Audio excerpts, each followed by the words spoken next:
కాబోయే బీజేపీ అధ్యక్షుడు ఎవరు అనే దాని మీద చర్చలు జరుగుతూ ఉన్నాయి.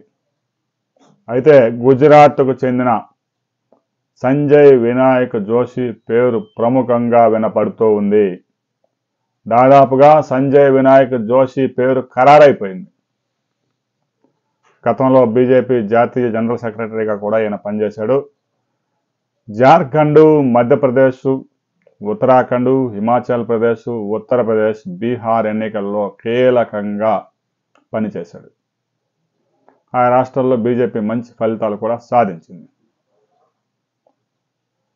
సీనియర్ బీజేపీ నేత, దాదాపుగా 28 సంవత్సరాలుగా పార్టీలో పనిచేస్తూ ఉన్నారు. తర్వాత విహెచ్పి నుంచి, ఆర్ఎస్ఎస్ నుంచి మంచి సపోర్ట్ ఉంది. దీంతో దాదాపుగా ఈయన పేరు ఖరారైపోయింది. బీజేపీలో పెద్దల ఆశీస్సులు కూడా ఉన్నాయి. ఇక గుజరాత్కి చెందిన నేత కావడంతో ఇక ప్రధాని నరేంద్ర మోదీ, అమిత్ షా వీరి ఆశీస్సులు కూడా పుష్కలంగా ఉన్నాయి. అటు ఒకవైపు విహెచ్పి, ఆర్ఎస్ఎస్, మరొక వైపు మోదీ, అమిత్ షా ఆశీస్సులు కూడా ఉండడంతో ఈ 63 సంవత్సరాల నేతకి అవకాశం దక్కినట్టే. ఢిల్లీలో నిన్న ఆయన నివాసాన్ని గుజరాత్కు చెందిన వ్యాపారవేత్తలంతా చుట్టుముట్టి అభినందనలు తెలియజేశారట. అంటే అధికారికంగా ఇంకా ప్రకటించలేదు. సంక్రాంతి నాటికి ఫైనల్ చేసే అవకాశం ఉంది.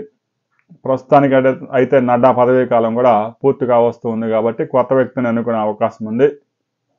అదే ఇక వినాయక్ జోషి అయితే ఎక్కువ మొగ్గు చూపుతూ ఉన్నారు. మొదటి నుంచి పార్టీలో ఉన్నాడు కాబట్టి, వేరే పార్టీ నుంచి వచ్చిన వ్యక్తి కూడా కాదు కాబట్టి, ఇక హిందుత్వ భావజాలం కూడా పుష్కలంగా ఉంది కాబట్టి అందరూ వినాయక్ జోషి పేరుకే మొగ్గు చూపారు. రేసులో 4-5 ఉన్నా కూడా వాళ్ళందరినీ నెట్టుకొని వినాయక్ జోషి పేరు ముందుకు వచ్చింది. రాబోయే 2-3 రోజుల్లో అధికారికంగా ప్రకటించిన తర్వాత మరిన్ని వివరాలు వినాయక్ జోషి గురించి తెలుసుకుందాం. వీడియో నచ్చితే లైక్ చేయండి, షేర్ చేయండి, సబ్స్క్రైబ్ చేసుకోండి.